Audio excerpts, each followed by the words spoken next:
ہے جی، ہم تو اعلان کرتے نہیں سکتے بن دیکھے، دوست احباب اور مائیں بہنیں بن دیکھے کیچڑ اچھالتے ہیں ایک دوسرے پر، اتفاق محبت تو دور کی بات، ٹھیک ہے نا جی۔ اور یہ اللہ والے عیب بھی نہیں ہے، ایک فطری عمل ہے، ایب ہی آباغاری ہو گئی، شرمندگی ہوئی تو فرمایا کہ بتا، میں نے ذرا سنا نہیں، وہ کہنے لگی کہ حضرت تو بہرے ہیں نا، تو پتہ ہی کوئی نہیں ہے تو بہرے ہیں نا، تو پتہ ہی کوئی نہیں چلا، ٹھیک ہے۔ تو انہوں نے جناب وہ بیچاری خوش ہو گئی، اور جیسے خوش ہوئی تو آپ نے جواب اس کو تعویذ دیا، چلے گی۔ جب تک محلے میں زندہ رہی آپ نے اپنا نام حضرت عاطم الاسم کروا دیا، اسم کہتے ہیں بہرے کو۔ جب وہ فوت ہوئی تو آپ نے بتایا میں بہرا نہیں ہوں، میں سننے والا ہوں، ٹھیک ہے۔ اس کا ایک عمل جس سے شرمندگی ہوئی تھی اس کو چھپانے کے لیے میں نے ایسا کیا تھا، ٹھیک ہے۔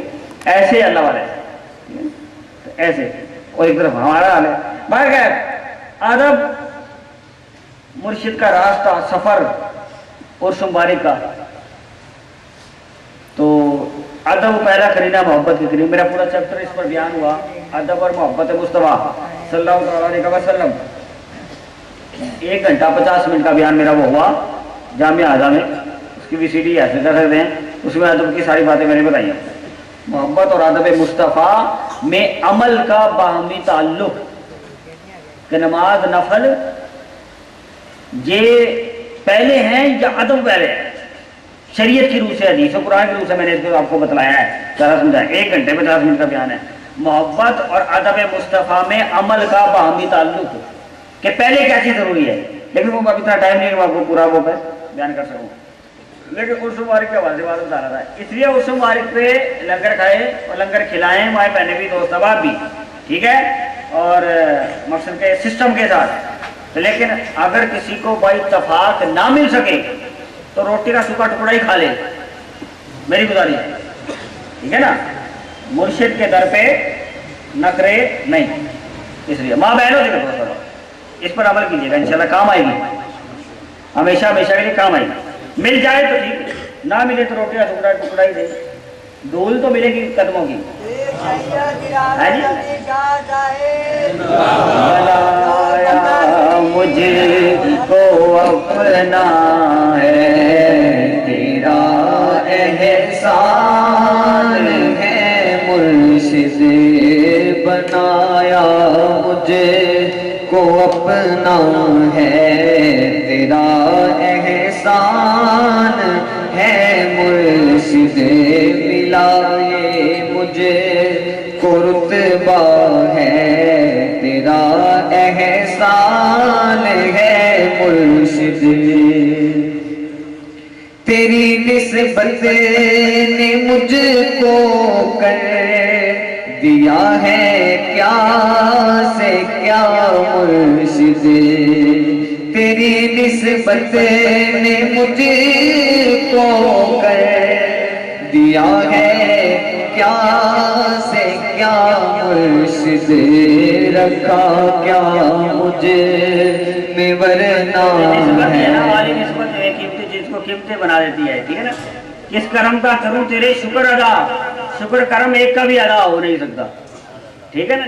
شکر کرم ایک کا بھی ادا نہیں ہو سکتا۔ ہمارے صاحب نے بتایا کہ بھولا بھی آ گیا ہے، زخمی، تینوں زخمی شیر، تینوں آئے، تینوں آئے ہوئے ہیں جی، تینوں چاروں، ٹھیک ہے ماشاءاللہ، زخمی، مرشد جان دیتا ہے لیتا نہیں، ٹھیک ہے نا جی۔ پچھلے سال حاضری ہونے لگی اس مبارک کی، کارکن تھے ہمارے طالب درگڑھ صاحب، وہ بیچارے موٹر سائیکل سے گر گئے، کہنے لگی پتہ نہیں اب حاضری لکھی نہیں، میں نے کہا کہ گٹا ٹوٹ گیا تو کیا ہوا، حاضری ضرور ہوئے گی، نعمت ہے، ضرور ہوئے گی حاضری، ٹھیک ہے نا۔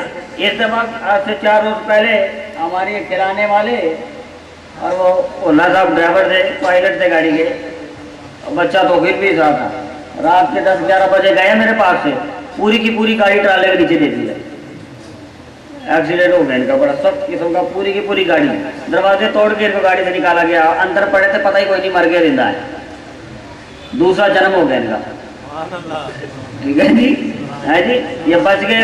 اس کے بعد پتہ چلا تو ہسپتال میں جا پڑے، ٹاکے شاکے لگے، پسلیاں پسلیاں ٹوٹ ٹاٹ کی، آج جڑ گئی ہیں،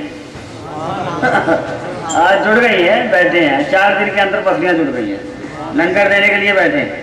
باہر کیا مقصد سمجھانے کا ہے کہ پیر زندگیاں دیتا ہے, دیتا نہیں ہے, ٹھیک ہے نا. اس لیے تو فیض بڑھتا ہے ہر چیز کا, ٹھیک ہے نا جی.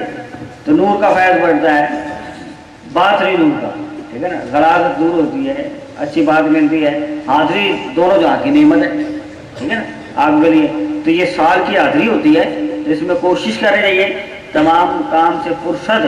اور ایک یہ تقیہ کلام جو ہوتا ہے کہ جی بیان لمبا ہو جاتا ہے, افسر آیا ہے, فلاں آیا ہے جن کا, ارے سب رسولوں کا افسر تو مدینے میں ہے. اگر کوئی افسر ہے وہ عرس پہ آیا ہے تو میں کسی افسر کی وجہ سے اپنا بیان کم نہیں کر سکتا, ٹھیک ہے. کوئی اگر کوئی معزز آیا, ہمارا معزز تو مدینے والا ہے, ٹھیک ہے. کوئی بھی ہو, اگر آپ کو ٹائم آنے کا نہیں ملتا, جس کو توفیق بخشی ہے وہ آئے گا, ٹائم نکال کے آئے گا تو کچھ ملے گا. امام ابو حنیفہ رحمۃ اللہ تعالیٰ علیہ کی بات یاد آ گئی. آپ مدینہ پاک پہنچے ہیں تو کوشش کرتا ہوں کہ کرتی رہا, لیکن پھر نہ کسی کا رقص پہ تو طنز کر, آپ پڑھ رہے تھے, نہ کسی کے غم کا مذاق اڑا, جسے چاہے جیسے نواز دیں, مزاج عشق رسول ہے, ان کے مزاج کی بات ہے, جیسے چاہے نواز دیں, یہ تو نوازنے کی بات ہے, ٹھیک ہے نا. تو امام ابو حنیفہ رحمۃ اللہ تعالیٰ جب مدینہ پاک پہنچے تو لوگوں نے عرض کی, حضور آپ پیارے مصطفیٰ کے علم کے خیرات بانٹتے ہیں, کچھ دیر اور ٹھہر جائیے. آپ نے فرمایا کہ میں نے جانا ہے 3-4 روز آپ مدینہ پاک میں. کیا فرمایا؟ لوگوں نے عرض کی, حضور آپ کچھ دن اور ٹھہر جائیں مدینہ پاک. مدینہ پاک میں امام ابو حنیفہ کے غلام بیٹھے ہوئے ہیں, ٹھیک ہے نا, ان کے چاہنے والے بیٹھے ہوئے ہیں. حضور آپ کچھ دیر اور بیٹھ جائیں. آپ فرما لیں کہ چلو تمہاری ہے بات مان لیتے, آپ کی بات کو تسلیم کر لیتے, لہٰذا کچھ دیر اور ٹھہرے تھے, لہٰذا آپ 4-5 دن اور ٹھہر گئے. ان کی ریکویسٹ درخواست کو منظور کیا, 4-5 دن اور ٹھہر گئے. جیسے ہی 10 دن ہو گئے تو امام ابو حنیفہ فرمانے لگے کہ اب میں نے جانا ہی جانا ہے. کیوں جانا ہے؟ اب میرا فطری عمل ہے, میں نے جانا ہے. فرمانے لگے کہ ایسے کیسا ہو گیا, آپ کچھ دیر اور ٹھہر جائیں.